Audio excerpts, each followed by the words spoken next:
Hi, friends. Today we start the other part of the series on land laws. And today is what I think would be the first part of my presentation on the Bombay Tenancy and Agricultural Lands Act 1948. Quite an old law, just after we became independent. And I must tell you that this is a law or an act. It is actually a socio-political statement of profound importance. I would not be exaggerating if I said that, at least speaking for my state of Gujarat, it has been the harbinger of immense social change, empowerment of subaltern classes, and the emergence of a new politically strong class of people. So it's brought about a remarkable change in the way the landed rich dealt with the landless workers. And its preamble is very interesting. Normally, we don't read the preamble. But the preamble says that whereas on account of the neglect of a landholder or disputes between a landholder and his tenants, the cultivation of his estate has seriously suffered, or for the purpose of improving the economic and social conditions of peasants or ensuring the full efficient use of land for agriculture, it is expedient to assume management of estates held by landholder and to regulate and impose restrictions on the transfer of agricultural lands, dwelling houses, sites, and lands appurtenant thereto belonging to or occupied by agriculturists, agricultural labourers, and artisans in the province of Bombay, and to make provisions for certain other purposes hereinafter appearing. It is hereby enacted as followed. This may be called so and so, and then the act starts. So it was envisaged that the quality of agricultural output, the economic and social conditions of peasants, and the full and efficient use of land for agriculture was felt necessary to be assumed by the government, and by literally a stroke of the pen, basically by section 32 of the act, a revolution was set in motion. And I say it is a revolution, and it is no less than a revolutionary thing which happened on the day which is known as Tiller's Day. It was a huge scale transfer of ownership away from the landholders. Now, the landholders were rich people by the very definition of holding land.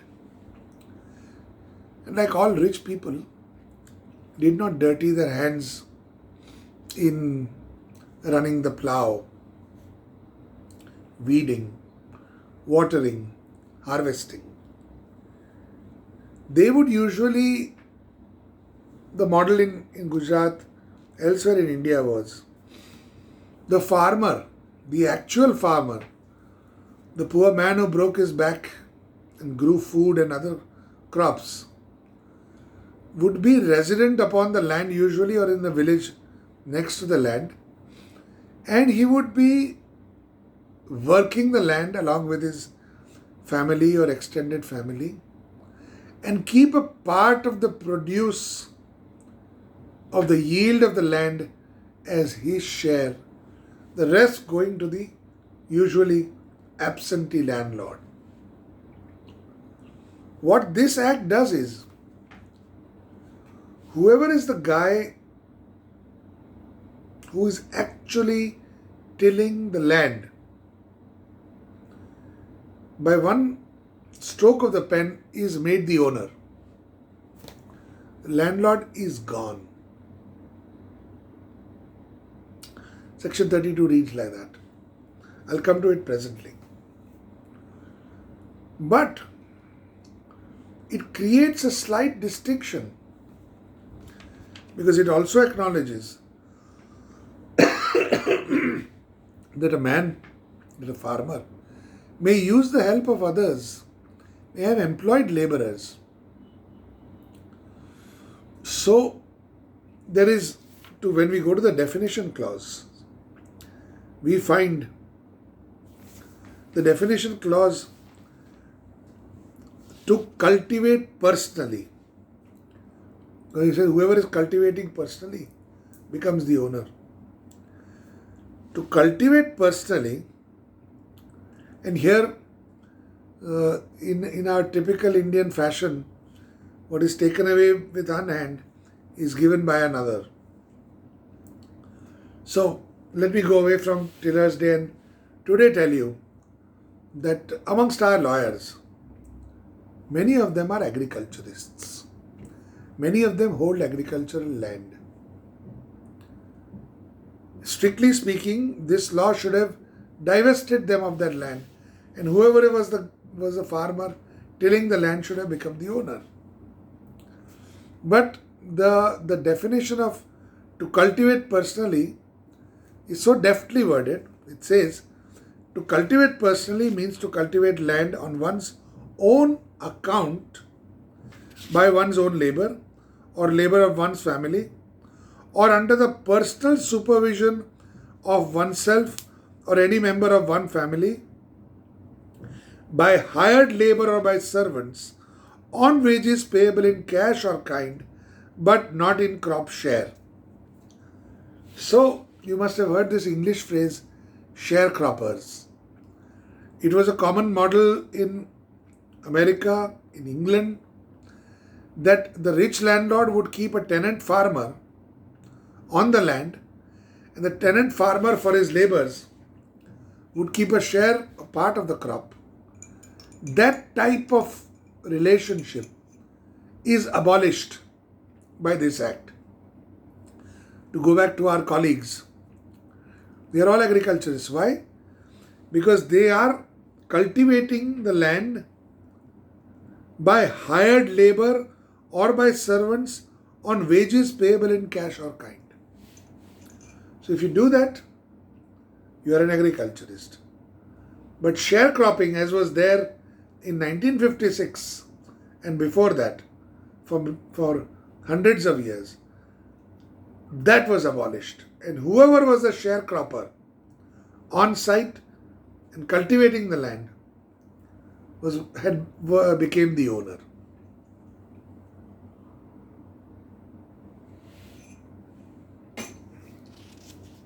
So, to cultivate personally, very important definition in the Act. The other important section which I want to comment upon is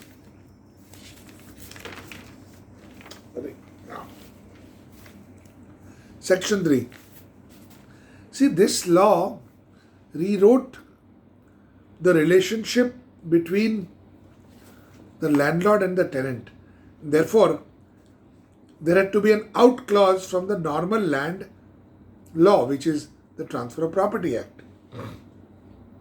The provisions of Chapter 5 of the Transfer of Property Act shall, insofar as they are not inconsistent with the provisions of this Act, apply to tenancies and leases of land to which this Act applies. So, the provisions of the Transfer of Property Act with regard to leases have been eclipsed by the provisions of this Act. So, it is stated negatively that the provisions of the Transfer of Property Act shall apply insofar as they are not inconsistent with this Act. Meaning that if it's inconsistent, then this Act will prevail is the word I was looking for. Now,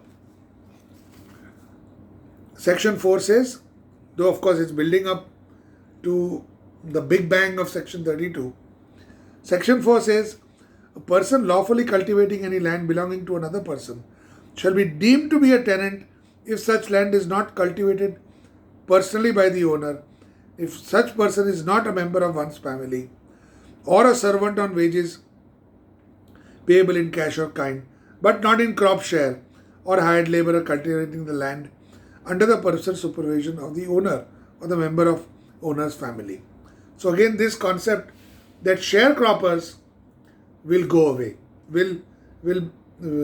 everybody other than sharecropper will go.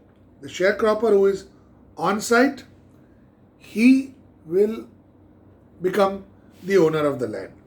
Here it says tenant, of course. Then later on it goes on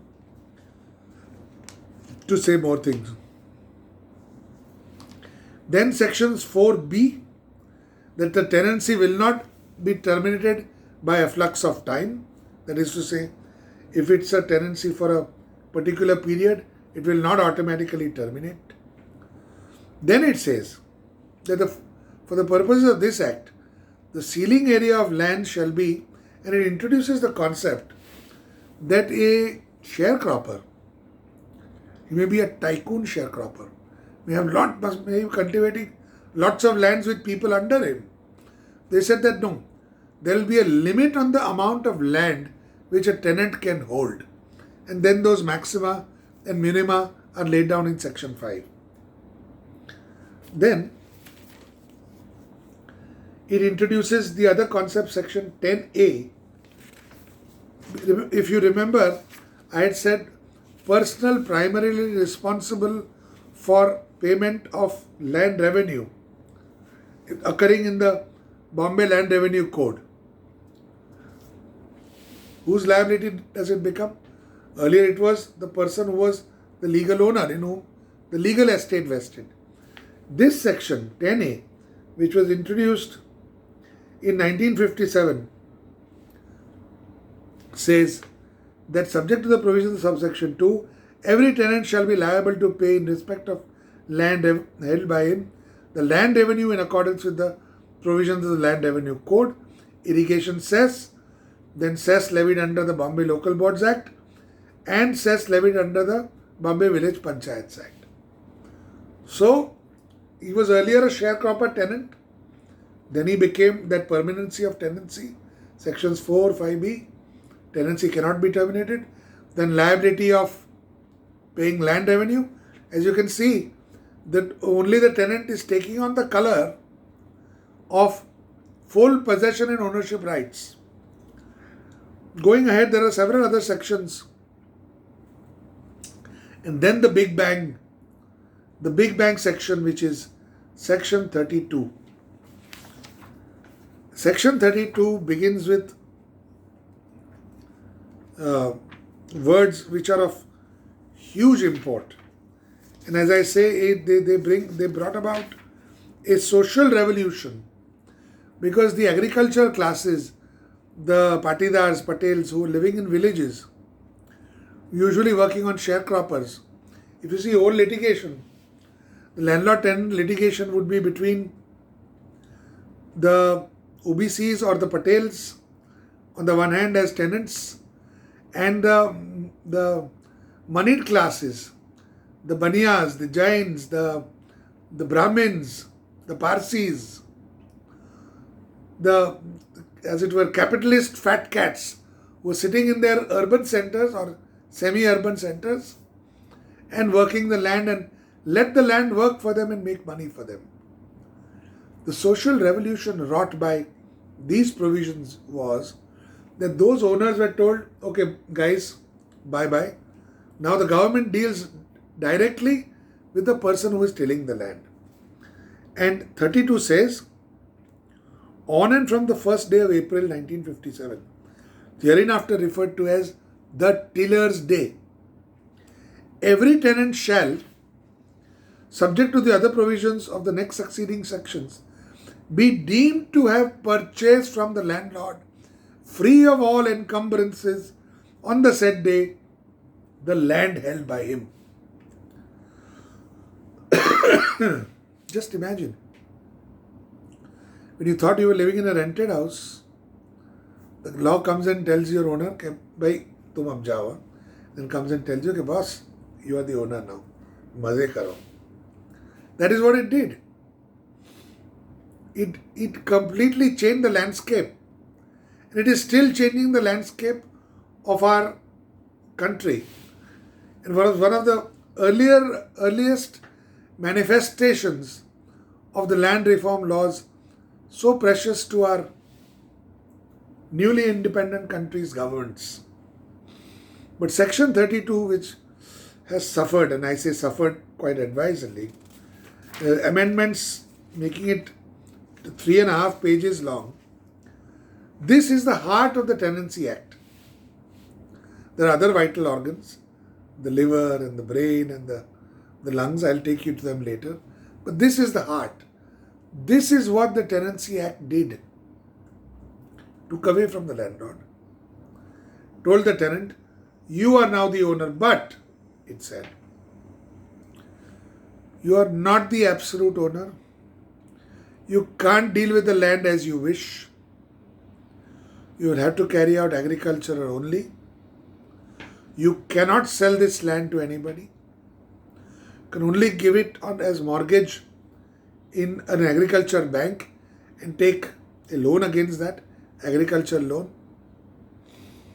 And you will have to work the land yourself.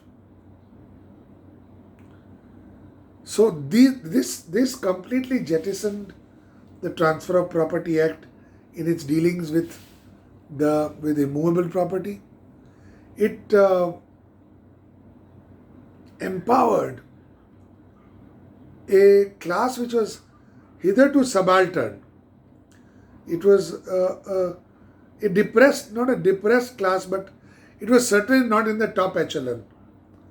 It took those subaltern classes and empowered them to an almost unheard of degree and brought about a social revolution whereby the social standing of these classes, the political power of these classes began to increase from time to time till the time that as on today, these erstwhile subaltern classes, typically when they get permission and sell their land, they buy the char bangdini gadi.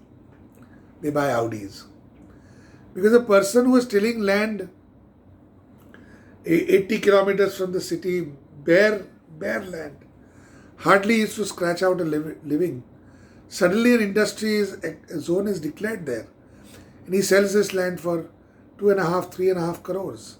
In one generation, a family will go from stable, astabal, where the cattle are kept, to table, a dining table. Suddenly, from that social milieu, they've got lots of money, they have fancy cars, they stay in bungalows, and they have a dining table at home.